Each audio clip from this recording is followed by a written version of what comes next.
এজন্য বিশ্বনবী বলতেন আসাদুহুম ফি আমরিল্লাহি উমর, আমার দ্বীনের ব্যাপারে সবচেয়ে কঠোর ওমর। বিশ্বনবী বলতেন আমার পরে কোনো নবী নাই, কোনো রাসূল নাই, তবে আমার পরে যদি কেউ নবী হতো আমার ওমর নবী হয়ে যেত। লা নবিয়্যা বা'দি ওয়ালা রাসূল, আমার পরে রাসূল নাই, কোনো নবী নাই, তবে লাউ কানা বা'দি নবিয়্যুন লাকানা উমর। প্রভু তুমি বলেছো রাসূল দেবে না, বলনি দেবে না ওমর, বলনি দেবে না হামজা তারি, খালিদ বিজয়ী সমর। প্রভু তুমি বলেছো রাসূল দেবে না, বলনি দেবে না ওমর, বলনি দেবে না হামজা তারি, খালিদ বিজয়ী সমর। প্রভু তুমি বলেছো রাসূল দেবে না। আল্লাহু আকবার।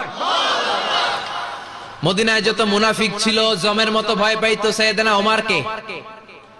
শয়তানদের লিডার ইবলিসও ভয় পেত ওমরকে। বিশ্বনবী বলেন ওয়াল্লাযী নাফসি বিয়াদিহি, ওমর ওই সত্তার কসম যেই সত্তার হাতে আমার আত্মা, মা লাকিয়াকা শাইতানু সালিকান ফাজ্জান ইল্লা সালাকা ফাজ্জান গায়রা ফাজ্জিক। ওরে ওমর, শয়তান যদি তোমারে কোনো রাস্তায় দেখে, ইবলিস যদি তোমারে কোনো রাস্তা দিয়ে হাঁটতে দেখে, ইবলিস ওই রাস্তা রেখে দিয়ে অন্য রাস্তা দিয়ে হাঁটে। ইবলিসও সাইয়েদনা ওমর ফারুককে দেখলে, এই রাস্তা দিয়ে দেখলে ওর বাপের কি ও জীবনে এই রাস্তা দিয়ে হাঁটবে না, এই রাস্তা ধুইয়া ওই আরেক রাস্তা ধরবে। চিল্লায় পড়েন আল্লাহু আকবার। কাফেররা ভয় পেত, মুনাফিকরা ভয় পেত, শয়তান ভয় পেত, এমনকি বিশ্বনবীর বিবিরাও ভয় পেত। সুবহানাল্লাহ পড়েন। বিশ্বনবীর বিবিরা বিশ্বনবীরে ধরলেন, আমার এইটা কিনা দেন, ওইটা দেন। বিশ্বনবী কয় টাকা নাই, ক্ষমতা নাই, সামর্থ্য নাই, বেশি কথা কইলে তালাক নিয়ে যাও, তোমাদের চেয়েও সুন্দরী অনেক সতী সাধবী নারী আল্লাহ ব্যবস্থা করে দিবে। বিবিরা মাঝে মাঝে খুনসুটি করতো, নবীরে ধরতো, এটা নাই ওইটা নাই, এটা দেন। একবার সব বিবিরা টাইট করে ধরছে, ও নবী আয়েশার ঘরে যেদিন থাকেন সাহাবারা বেশি হাদিয়া পাঠায় কেন, আমাদের ঘরে যেদিন থাকেন পাঠায় না কেন? কালকে জুমার নামাজের পরে ঘোষণা দিবেন সবার ঘরে সমান সমান হাদিয়া। নবী কয় আমি হাইতান্ন। ও মিয়া, কে হাদিয়া দিবে, কটুক দিবে, এটা কি ইমাম সাহেবের কাজ? ইমাম সাহেবের বাসায় কে কোন দিন কি খাওয়াবে, কি গিফট দিবে, এটা তো কে যে গিফট দিবে তার ব্যাপার।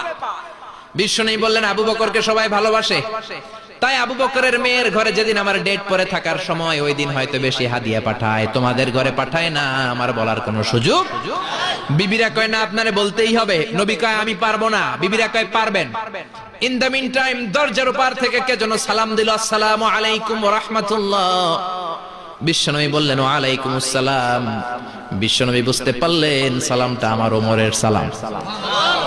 বিশ্বনবী সালামের উত্তর দিয়ে বিবিদের দিকে তাকায়, দেখে একটা বিবি ওর সামনে নাই, সব উদাও, ভ্যানিশ হয়ে গেছে। ওই যে ওমর। সুবহানাল্লাহ পড়বেন না?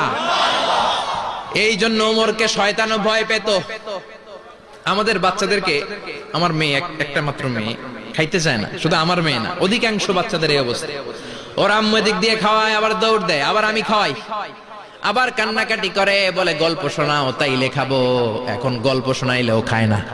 বর্তমান সময়ের ছেলে মেয়েগুলো এরকম, এত জ্বালাতন করে, খেতে চায় না তো বলতে হয় বাঘ আসবে, বাঘ, সিংহ আসবে, সিংহ, সিংহ মামা আসবে, ঘুমাও ঘুমাও, এগুলো আমরা বলি না? বড় দোষী তো আপনারা কি বলেন? বাচ্চা যদি না ঘুমায়, না খাইতে চায়, এগুলোই তো বলে। বাঘ আসবে, বিড়াল আসবে। মদিনাতে ওমরে ফারুক যখন খলিফা, মদিনার কোন বাচ্চারা যদি না খেতে চাইতো, না ঘুমাইতে চাইতো, মদিনার মায়েরা বলতো তাড়াতাড়ি ঘুমাও, ওই যে ওমর আসতেছে, ওমর। আল্লাহু আকবার।